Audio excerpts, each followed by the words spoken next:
Edward Hughes there with the news. Robert Jenrick, the Shadow Chancellor, as he's called in Reform, just spoke to us there. Susan Hall is with us now. She's the former Conservative leader, of course, of the Conservatives in the London Assembly. A thorn in the side, I'm happy to say, of that ghastly man, Sadiq Khan. And, Susan, great to see you. Welcome to the new show, because we haven't been able to get you on before. No, well, it's really good to see, and it's good to see you doing so well, Mike. I'm really pleased for you. Thank you very much. And I agree with Robert about the herons, because I've also got a pond, and the thought of herons near our ponds is not a good thing. So anyway. No, I accept. But you see, the great thing about people on the right side of politics is that we can actually indulge each other and have a difference of opinion without, kind of wanting to get each other arrested or, shut down or told to shut up. You are actually allowed to disagree with me, and I won't go, well, that's it then, I'm not talking to you.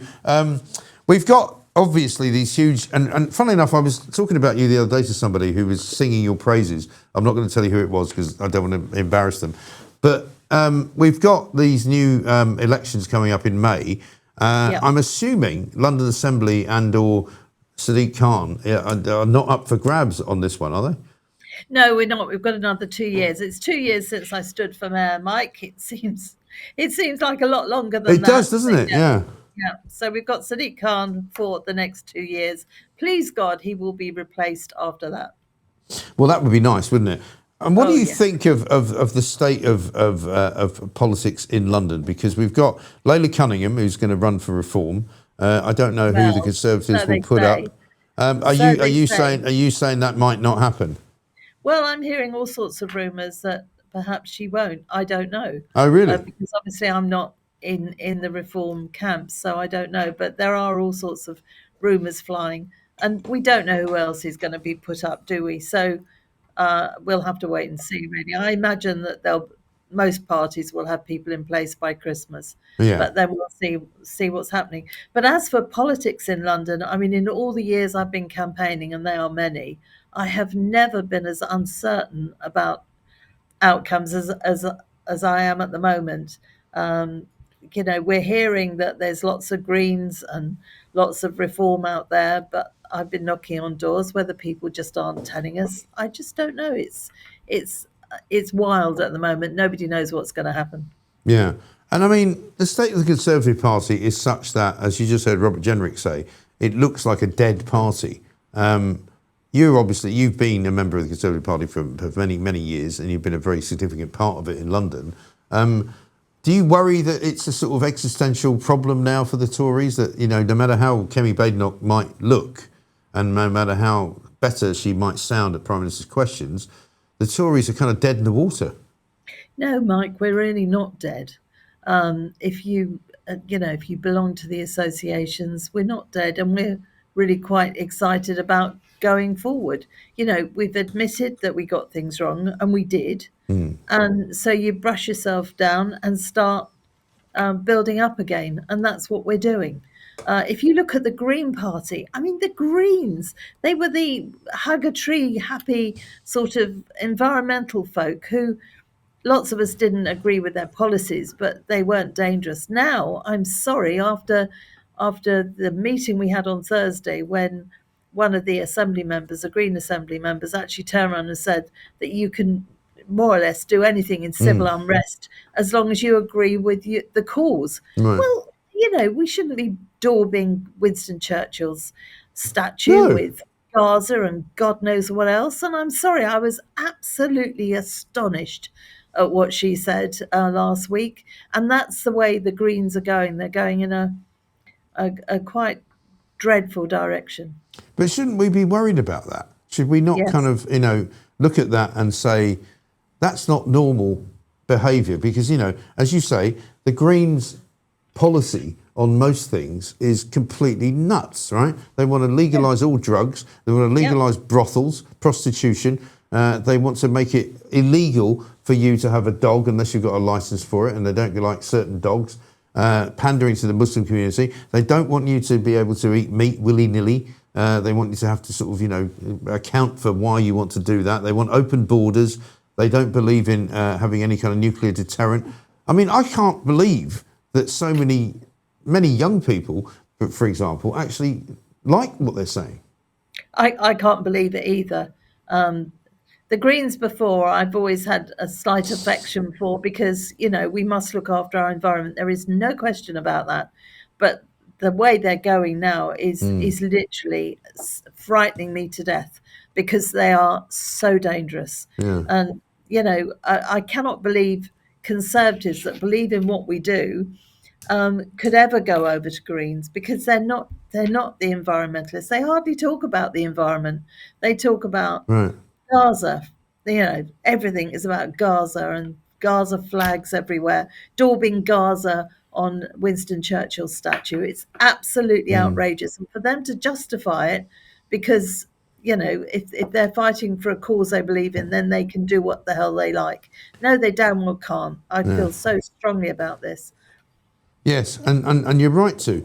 But is there anyone else in the Tory party who talks like you do? Because you're very strong this morning on the existence of the Tory party, the continued importance of the Tory party. But I don't hear that really from many Tory MPs. I mean, I don't get Tory MPs coming onto this show telling me, we're full of remorse, we're ready to fight back, we're going to form ourselves into the next government. They're kind of, a lot of them seem to be in kind of denial of where they are. No, to be honest, I don't think they're in denial. I think we've said sorry. We've said we've got it wrong. And you could, at some point, you have to stop saying that. And we're actually doing a lot of work. If you look at Kemi, she is leading from the front, and that's where true leaders should lead from. She has said sorry.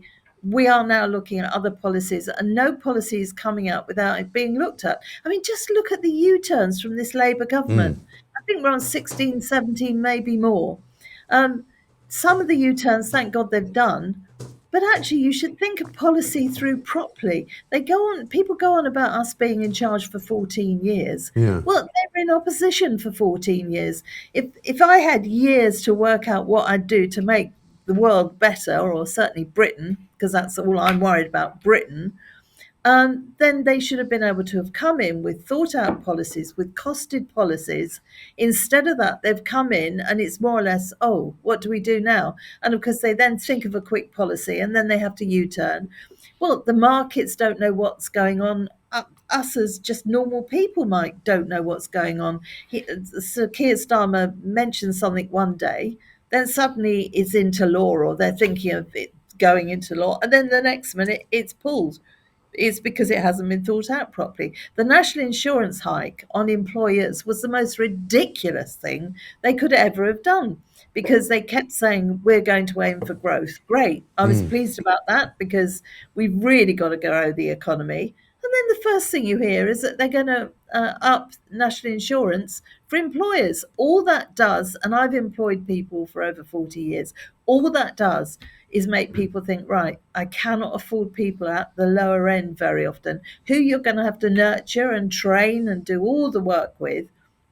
If their basic wage goes up, the national insurance contributions for you as an employer goes up, you may as well employ somebody that's got experience. And that means our poor youngsters don't get experience because nobody will give them a chance at the beginning. Yeah. Oh, I'm sorry, I'm ranting, but I'm so No, cross with this ranting Labour. is good. No, listen, ranting is good because, I mean, that's what our viewers and listeners expect from you, Susan. I've got a great note here from South London Sarah. South London Sarah says, I love Susan Hall, but I could never vote for the Tories again.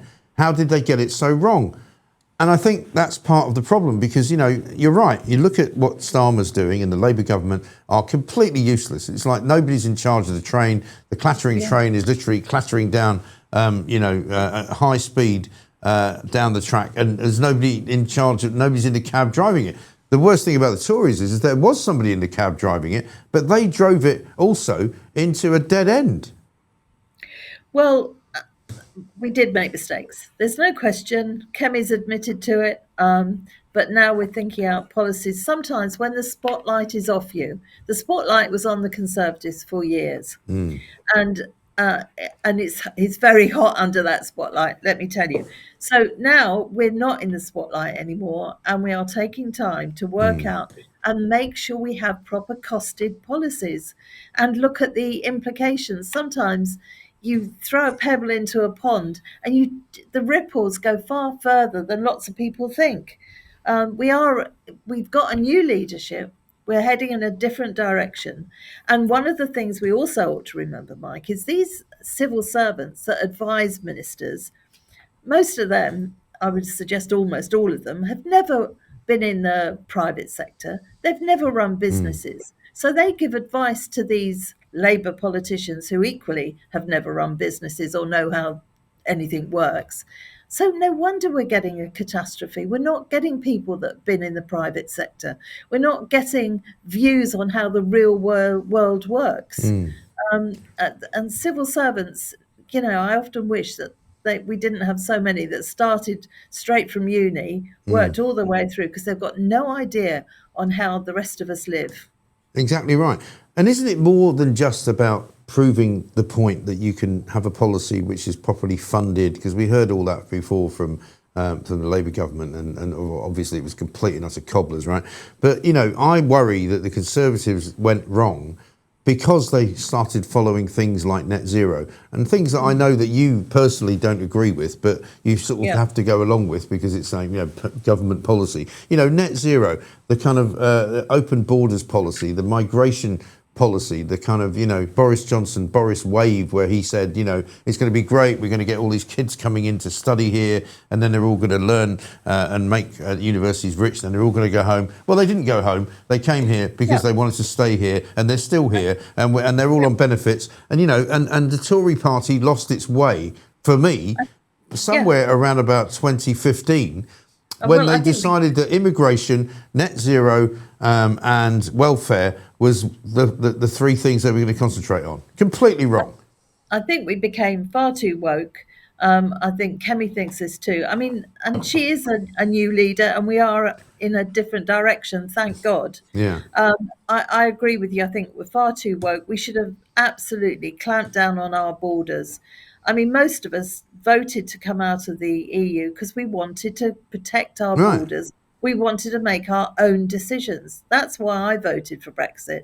But it got worse. Well, I certainly accept things are not good. And with the other thing we've got to look at is we did have the war in Ukraine. We've had all sorts of grenades thrown at us, but we should have stood firm. We didn't. We know where we've gone wrong, and Kemi is leading us out of that. And to that lovely lady that sent that kind message in, and forgive me, I think it was Sarah, but I've forgotten her name. Thank you very much. And I do hope we can prove to you and many others that we're heading in a different direction. We've got our conservative values back. And, we will rise up again. And absolutely. Okay. And if you're not going to do it, if you're not going to run, and I don't blame you for not doing it for all sorts of reasons against the ghastly Sadiq Khan, who's going to be the Conservative candidate, do you think, in the next London mayoral election? I don't know, Mike. I think they'll be looking at that after the locals. I just don't know. Okay. But he's got to be beaten. He's damaging our beautiful city so badly. He should be funding the police service properly, and he is not. All of us want to feel safe, and those of us with children and grandchildren want our loved ones kept safe. And with the way that the police, the Metropolitan Police, is being depleting, that is going to get worse and worse. And he's a police and crime commissioner, but he doesn't take that seriously at all. No. There's so many things that need changing. You hear me rant on anyway, and I'm sorry about that. Listen, if it was up to me, he'd be going through Traitors Gate and into the Tower of London for the rest of his life. In the in the Prince's Tower. Sorry, he makes me he upsets me so much I start sneezing when I talk about him. Anyway, listen, Susan, great to see you. Now, listen, you're going to have to come in and see us here. We're in a very central part of London, which I'm not going to say exactly where because we don't want hordes of fans turning up. But we'd love to have you in. And Pooch, who's my producer and boss, says, wants to ask you a question. Do you like dogs? Because we always finish the show with a little video about dogs. Pooch is Pooch. I absolutely love dogs. Do you? I really love dogs. All right, well, have a look at this before you go. Check it out.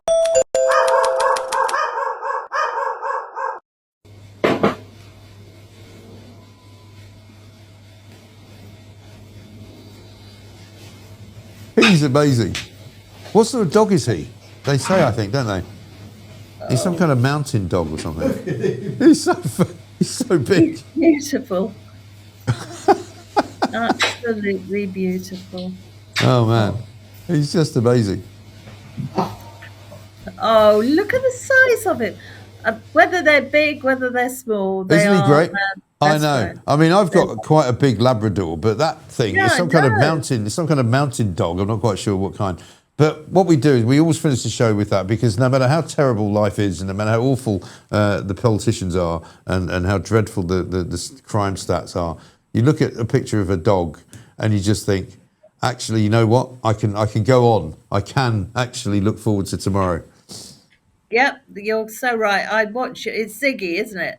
I Yeah. watch your videos with him. Yeah. Lovely. He's Absolutely Ziggy, yeah, lovely. he's amazing. He's amazing. Yeah. Listen, there he is. That's me at the weekend, a couple of weekends ago. He's just amazing. They are fantastic. Anyway, listen, Susan, so good to see you. Thank you so much for taking the time to talk to us. And Thank you for inviting me. no, not at all. And you know, do come in, and we do a show called Plonk of the Week on a Friday, where Well, we you know actually who taste. I'd nominate. We taste no, not Plank of the Week. No, this is Plonk of the Week. This is where we taste wines and champagnes and things. So you should come in and do a bit of that. Yeah, We definitely. get a bit tiddly before lunchtime on a Friday. It's very good. All right, great to Nothing see you. wrong with that. Susan All right, Hall, good thank to you see so you as much. well. Former Take leader care. of the Conservative Party in the London Assembly, and a fine woman, very fine woman, who, for some reason, I can't believe how, didn't beat Sadiq Khan the last time she ran against him.